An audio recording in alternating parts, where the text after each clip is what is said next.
అందరు కూడా నమస్కారం.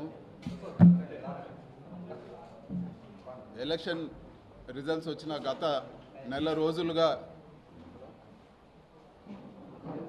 పుంగనూరు నియోజకవర్గంలో రాజంపేట పార్లమెంటు పరిధిలో అదేవిధంగా ఈరోజు మీడియాలో చూస్తున్నాము. రాష్ట్ర వ్యాప్తంగా కూడా ఈరోజు వైఎస్ఆర్ కాంగ్రెస్ పార్టీ నాయకులు, చిన్న చిన్న లీడర్లు వీళ్ళందరిపైన ఆస్తులపైన భౌతిక దాడులు, అదేవిధంగా రకరకాల ఈరోజు దాడులు గురవడం చూస్తూ ఉన్నాము. ఇది చాలా దారుణమైన పరిస్థితి. మరీ ముఖ్యంగా పుంగనూరు నియోజకవర్గంలో ఎప్పుడూ లేని కొత్త సంస్కృతికి ఈరోజు తెరలేపుతూ ఉన్నారు.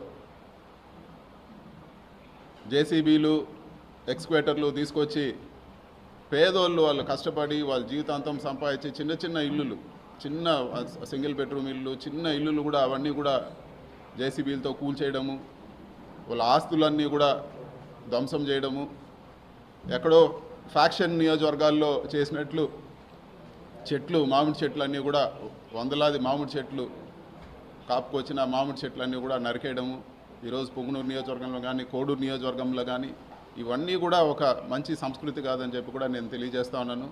రాజకీయంగా అంటే ఏదైనా రాజకీయాలు ఎలక్షన్లప్పుడు రాజకీయంగా కొట్లాడలే కానీ చిన్న చిన్న వాళ్ళపైన వచ్చి వాళ్ళ ఆస్తులపైన, ఈరోజు వాళ్ళ కుటుంబ సభ్యులపైన, వాళ్ళ వెహికల్స్ కానీ, లేకపోతే ఇంకా కూడా దారుణమైన విషయం ఏమంటే పుంగనూరు నియోజకవర్గంలో పేదవాళ్ళు ఆవులు మేపుకొని బతికే వాళ్ళు ఆవులు దొంగతనం చేసి తీసుకెళ్ళిపోవడము, కళ్యాణ మండపాలు కూల్చడము, ఈరోజు దారులు ఇవ్వకుండా అడ్డగించడం, ఇన్ని కూడా ఘోరంగా జరుగుతూ ఉన్నాయి.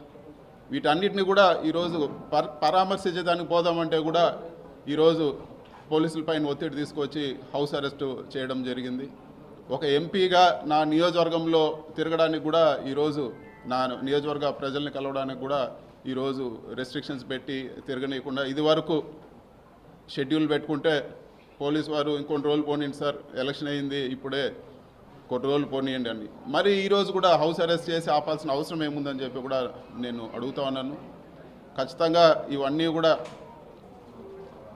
స్పీకర్ దృష్టికి కూడా తీసుకుపోతాము.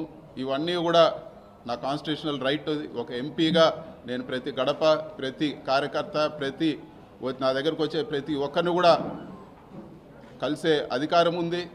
ఈ విధంగా చేయడం సరైన పద్ధతి కాదని చెప్పి కూడా నేను తెలియజేస్తా ఉన్నాను.